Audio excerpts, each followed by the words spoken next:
Bonsoir à tous et bienvenue.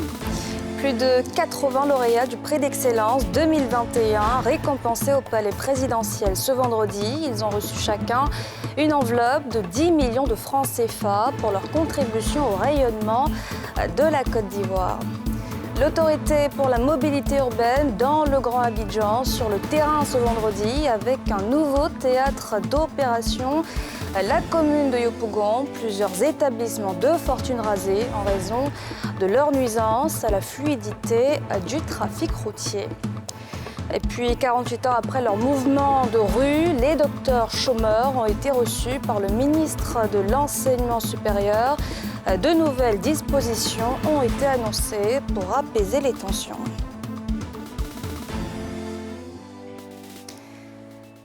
Après avoir été sélectionnés en 2020 pour leur contribution au rayonnement de la Côte d'Ivoire, c'est ce vendredi que les 84 lauréats du prix d'excellence 2021 ont été récompensés au Palais présidentiel. Ils ont reçu chacun la somme de 10 millions de francs CFA et servent désormais de modèle à la jeunesse ivoirienne. Yéli Traoré, Harouna Zeba.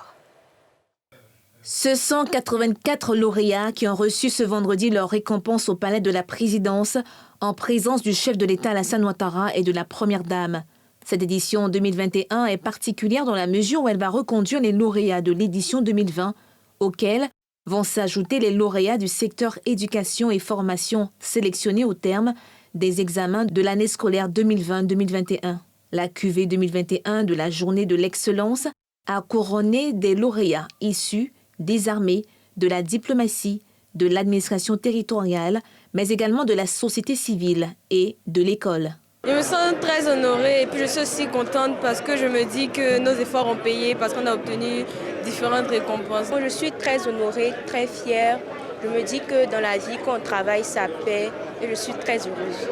Si les autorités choisissent de te mettre parmi les excellents, écoutez, c'est une joie immense, une joie qui ne dit pas son nom.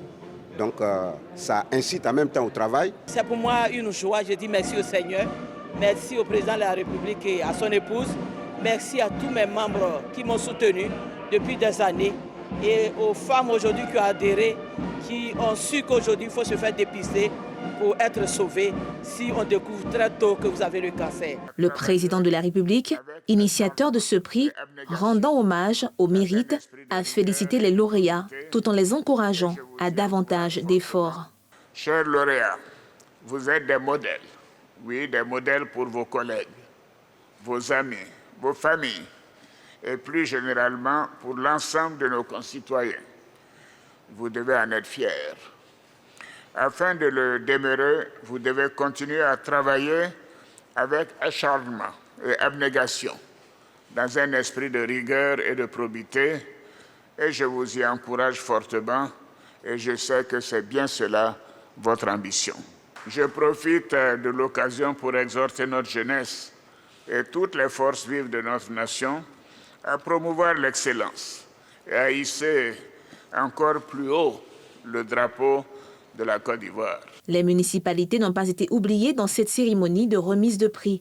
La commune de Port-Boué a reçu le prix de la lutte contre le désordre urbain, tandis que celle de Koumaïsi a reçu le prix de la commune la plus propre et son maire, celui du meilleur élu municipal pour sa gestion. Chacun des lauréats recevra, outre un trophée, un diplôme et un chèque de 10 millions de francs CFA pour ceux classés premiers de leur catégorie. Les hommes de l'autorité pour la mobilité urbaine dans le Grand Abidjan ont procédé ce vendredi à la démolition des commerces de fortune le long de la voie express de la commune de Yopougon. La raison, la nuisance de ces commerces à la fluidité du trafic routier, une opération qui va toucher dans les prochains jours d'autres communes de la capitale économique. Timé Danger, Fulgence Kissédou. Le commando de l'AMUGA, l'autorité pour la mobilité urbaine, dans le Grand Abidjan reprend du service. Nouveau théâtre d'opération, la commune de Yopougon. Leur cible, les commerces le long de la voie express, des établissements de fortune rasés.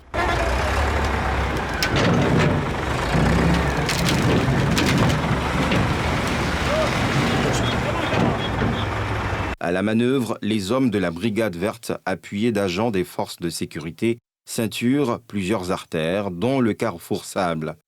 Tous les étals qui réduisent la mobilité du trafic sont mis hors d'état d'usage.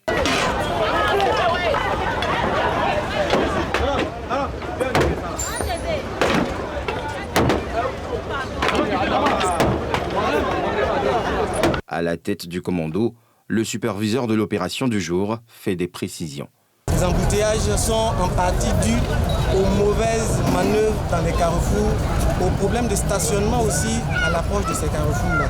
Et donc nous avons lancé une opération aujourd'hui qui est une opération de libération des emprises de tous les carrefours qui sont congestionnés et où il y a des mauvais stationnements, où il y a des commerçants qui occupent anarchiquement la chaussée.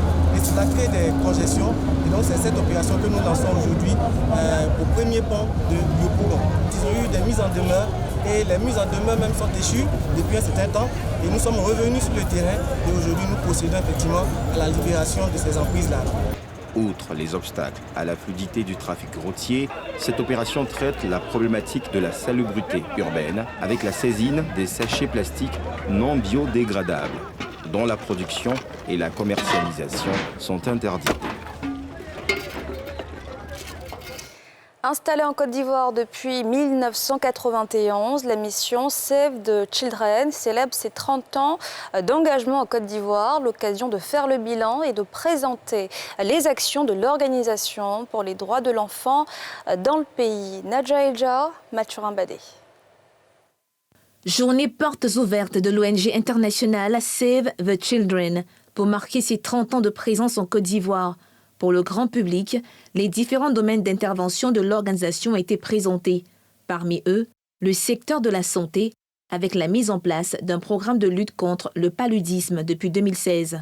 Depuis le début de l'année 2021 jusqu'à maintenant, c'est près de 600 000 enfants qui avaient le corps chaud qui ont été identifiés. Ça représente un nombre important, une proportion importante de cas de paludisme qui étaient dans la communauté. Outre le secteur de la santé, ceux de la nutrition, de la lutte contre le travail des enfants, de la pauvreté infantile, de l'éducation et des droits de l'enfant font partie des champs d'action de l'organisation. Au cours de cette journée porte ouverte, les visiteurs ont pu bénéficier d'informations et de conseils nécessaires. Quand on va sur le terrain, on a certaines difficultés et face à ces difficultés-là, on ne sait pas comment se prendre avec nos ménages.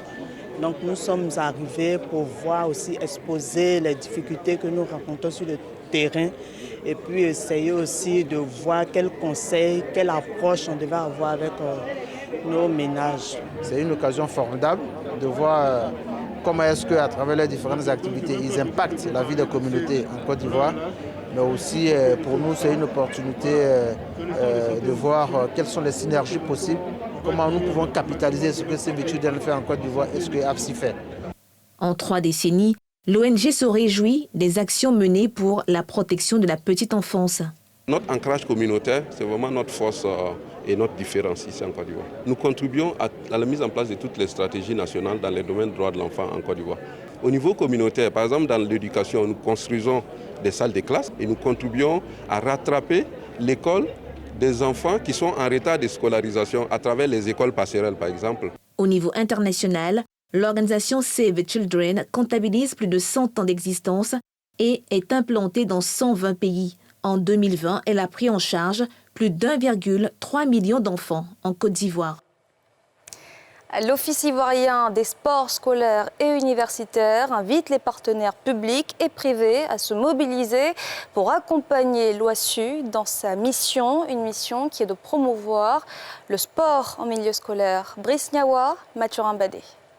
Partenaires des secteurs publics, parapublics et privés invités à accompagner l'OASU, l'Office ivoirien du sport scolaire et universitaire, au cours d'un déjeuner d'information et de sensibilisation. Une rencontre qui intervient au lancement des activités de l'Office. Il était intéressant que tous les partenaires soient informés de ce que l'OASU a déjà fait le maillage territorial, que les ressources humaines sont préparées, que les enfants sont prêts, que les prérequis sont réalisés pour que l'école vive. des citoyens responsables pour une école de qualité. Le sport y contribue, est le thème de la saison sportive 2021-2022. Et l'OASU compte jouer sa part. Aujourd'hui, ce que l'OASU produit, ce sont des spectacles. L'OASU produit de l'audience. Et cette audience doit être mise à la disposition de nos partenaires. Et j'invite justement ceux qui sont venus aujourd'hui et ceux qui viendront demain à saisir l'opportunité pour toucher cette cible de jeunes. Agir avec l'OASU, c'est sûrement le vecteur le plus puissant. Voir des enfants pratiquer le sport en milieu éducatif, c'est une très belle opportunité. Donc c'est une lucane qui s'est offerte à nous et nous comptons bien la saisir. L'OASU démarre ses compétitions inter-établissements au niveau départemental après les congés de Toussaint. Ce sont plus de 8000 équipes qui s'affronteront dans plusieurs disciplines sportives. Les compétitions vont durer 2 mois sur l'ensemble du territoire national. Je vous le disais en titre, les docteurs chômeurs qui ont affiché leur mécontentement ces derniers jours ont été reçus par le ministre de tutelle. Ce vendredi, il annonce de nouvelles dispositions, vous le verrez, pour apaiser les tensions. Tiémé Danger, Fulgence Kissédou. 48 heures après leur mouvement de rue, les docteurs non recrutés étaient les hôtes du ministre de tutelle. Occasion d'échange, sans langue de bois, entre les deux parties. Les invités ouvrent le bal. Nous sommes 3189 selon les chiffres. Nous sommes allés en compétition pour 256 postes. Ce chiffre-là, 256, nous a été communiqué lorsque les inscriptions ont commencé. Les détails ne nous ont pas été donnés. Le processus est coûteux. Aujourd'hui, pour une candidature, il faut payer 50 000 francs pour le droit d'inscription par candidature dans chaque université. C'est-à-dire, si je veux postuler pour 3 postes, pour 3 candidatures à l'université Félix Houphouët-Boigny, je dois débourser 150 000. Les griefs énoncés ne laissent pas le ministre de tutelle indifférent. Sur les points soulevés, il lève des équivoques. Dernière session de recrutement, donc du 7 octobre 2021, on avait 1593 candidats. 1593 candidats. Je dis bien candidats, je ne parle pas de candidature. Candidats. Après la dernière session de recrutement, on a recruté 151 en recrutement nouveau et 6 en contrat. Donc si vous retranchez tout ça de 1277, il vous reste 1120. Donc nous aujourd'hui, dans notre fichier, on a 1120 docteurs non recrutés. Nous, on n'a pas 3000. Les précisions faites, le ministre dévoile des mesures pour traiter les récriminations formulées.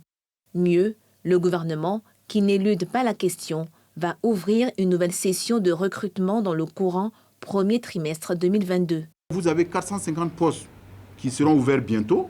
Allez vous apprêter, préparez-vous, de telle sorte que quand on va ouvrir ces postes-là, vous avez beaucoup plus de chances d'être admis. Il ne sera plus question de faire plusieurs candidatures. Ça, c'est terminé.